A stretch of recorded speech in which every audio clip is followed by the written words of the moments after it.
So we're just trying to walk out the new path to the new incline that I discovered. There's so many trails on the property. I mean, it's pretty big, 286 acres. Lots to discover. I was ATVing around and I found a new incline. So we're trying to walk the path out to hopefully this week or next week clear over the excavator. This used to be a little trail too, and to make this a little bit wider, there's not really too many little trees to remove, and my goal is to get the path good enough to get my trailer down here, because the trailer is really low profile and the current way or incline is pretty much impossible. And this looks a lot better. It's a little bit hilly, a couple little hills here, but should be fine. Here is this marker as the fallen tree. In the middle of this fallen tree, that's where we're gonna go across to a feeding trough that's on the other side. And there's a stand right there. So we're gonna go left of that and towards that feeding trough that I guess the people that owned the property before had set up. So we would have to clear some of these trees here with the excavator, that fallen one. And then we're gonna go between those two big ones. And that should give us enough width for the trailer. And there's only a couple small ones here that need clearing. Right there's the feeding trough back there, right there. And then we're gonna clear again these little ones. Hopefully leave the big one there. Healthy forest needs a little bit of clearing once in a while. And leave all the big trees to grow bigger. And here's the feeding trough. We want to stay just past here. And we can take a couple of trees down here if required, just to make the clearing. Take those out. Take all the little ones out here. Then we're just gonna keep going here.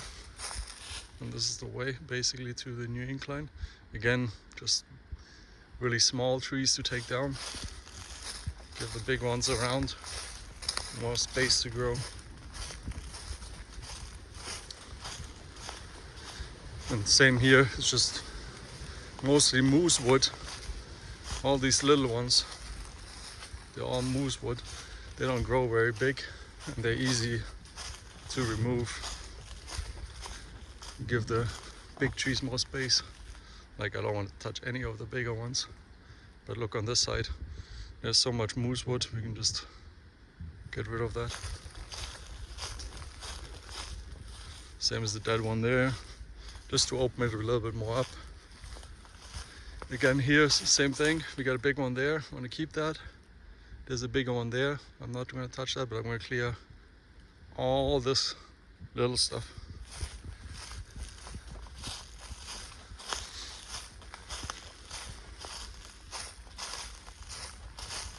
Here again, same thing. It's a little bit uneven here, especially over there. Let's get closer. Same as this big one. Don't want to touch it at all. Gonna remove all the little moose woods and that fallen tree.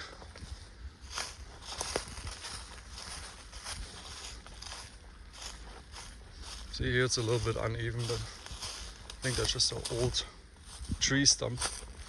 We can easily even that out.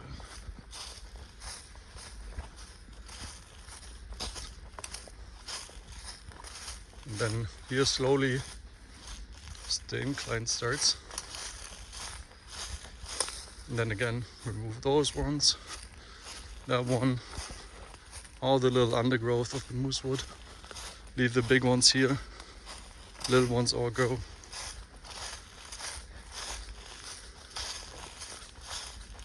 And here you can see one of the big trees that was felled during this last logging. It's a good little marker, way marker. I'm going to leave that. But again, to clear all this, here, up here, it's gonna maybe a little bit tight, but I'm gonna leave hardwood over any softwood. So this one is a maple, and here we just have a couple evergreens and some moosewood. We're gonna remove those. There's a fallen tree back there that can go. I think once I clean this out, there's gonna be enough space here.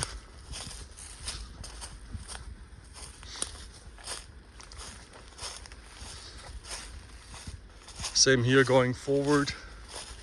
All the little stuff being removed. There's no real tight spaces that require bigger trees out. Here, gotta check it. This one and this one might be a little close. So I'm gonna have to make a call which one looks healthier and take one of them out. Probably this one, just to make it more clear up and clear those ones there, because it's too tight. Same again here between this one and this one. It's very tight again. I would take this one out, but there's not really a lot of big trees that have to be taken out. Again, that evergreen can go. Leave the maple back there. All the little ones here can go. Again, moosewood. Here looks barely wide enough. I think I would be fine between the two maples. Get rid of that evergreen, and this one cleared up. And this is already the top of the incline. Then we have a couple more evergreen trees, some small trees, some ironwood here, it's gotta go, some cedar, just all little stuff. Preserve the big trees, let them grow bigger. Here again, all this stuff can go. Leave that maple, remove the evergreen trees.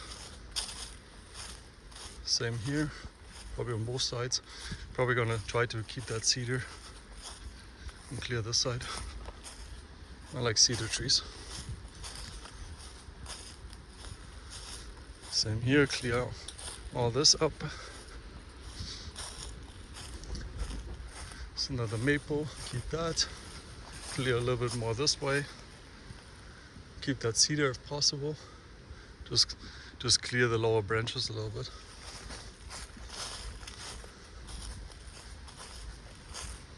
Again, also small stuff here. Be cleared in no time. That shows you that this path hasn't been out of use for that long. Same here, it's all dead anyway. Clear all the small undergrowth. Leave the birch and the maple. Clear this out.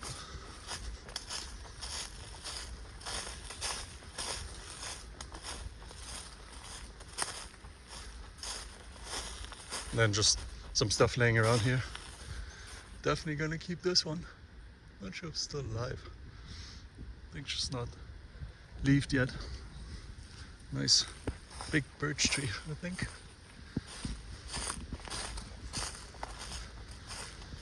And then here it's basically to the main path that then connects to the old incline. We can walk down that way. That way you see the difference a little bit. Then again here, it's pretty wide.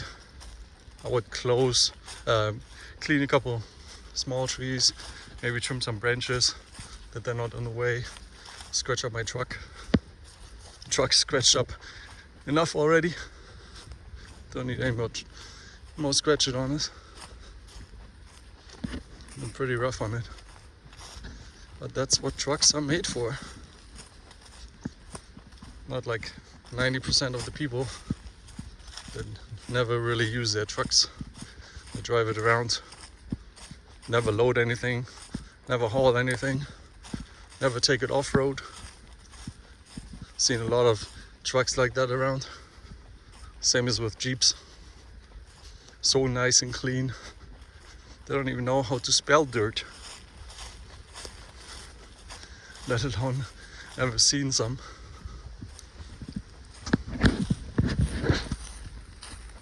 Again here, just little stuff really. This here's, I think, all ironwood. The ironwood is actually one of the best woods to make bows. It's very flexible and very strong. If you ever try to break one of those by hand, they bend like crazy, and then they have really long break fibers. So if you break it, the fibers that break are really long, and it takes a lot of force, even on little ones.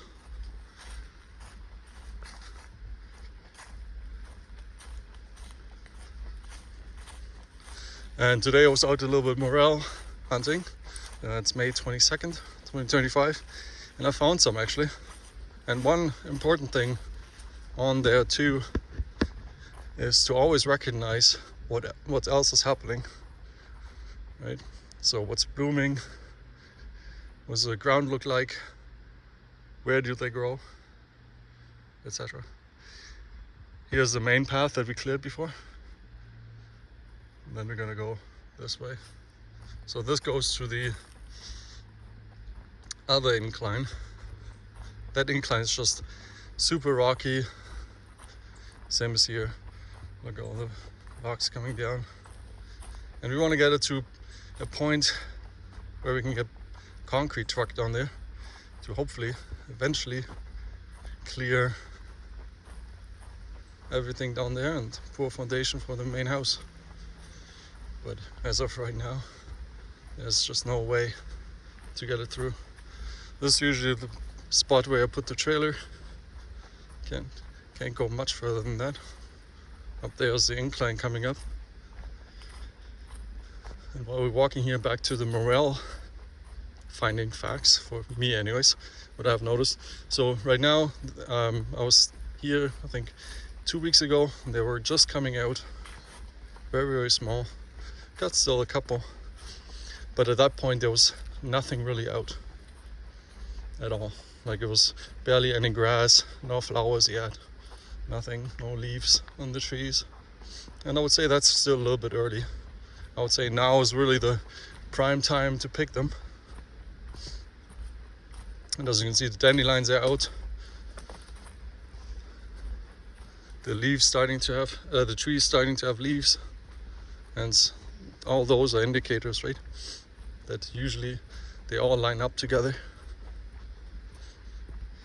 Here again, I did a pretty good job, I find. I'm pretty proud of my clearing here. Open it right up. That was the first year that I got the excavator, just to even get it down here.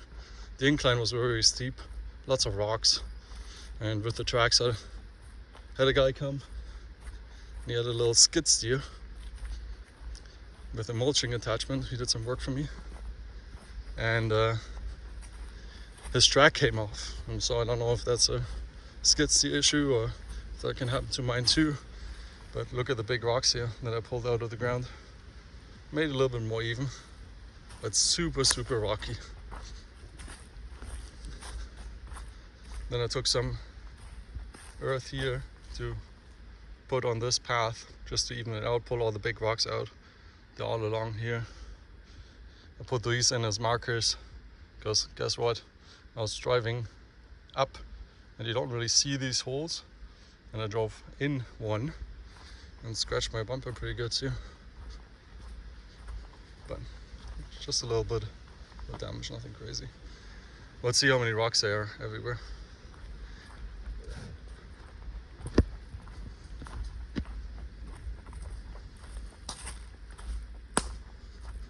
And this is as far as I got. It's drivable.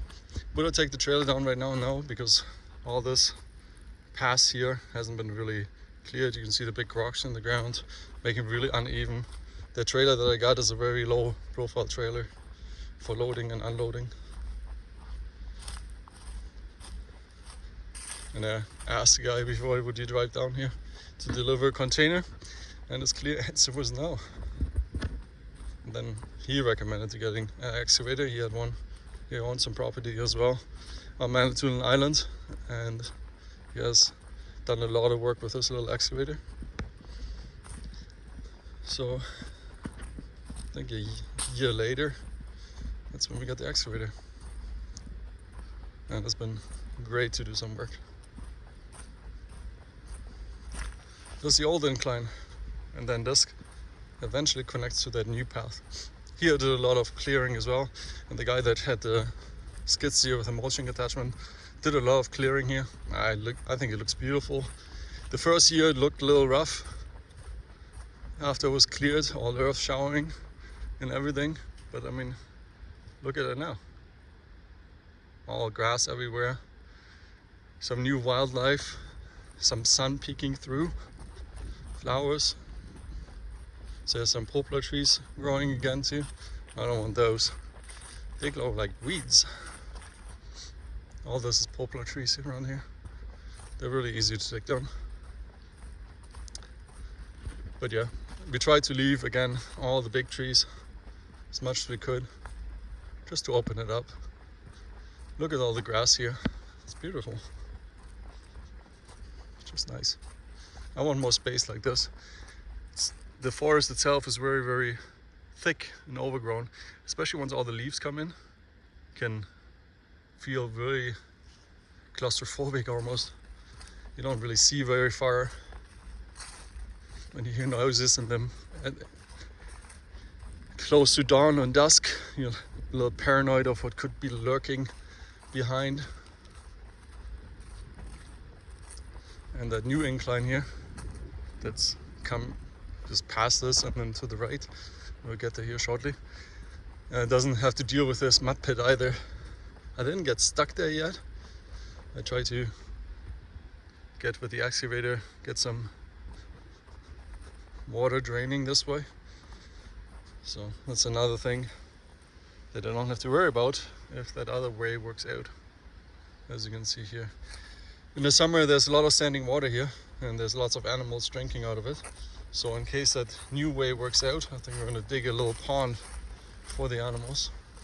There was bears, cougars, deer, lots of deer, all kinds of stuff drinking on that little pond in the water standing there in the summer. Seems to hold the water quite well.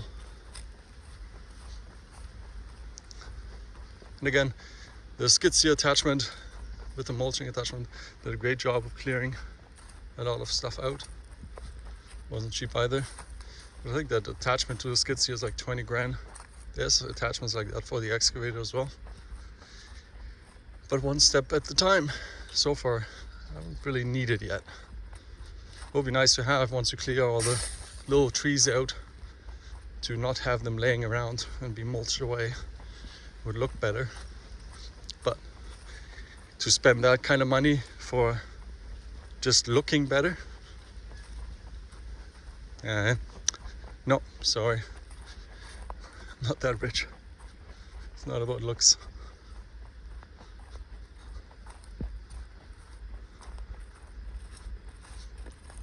And then here we're pretty much back to the beginning.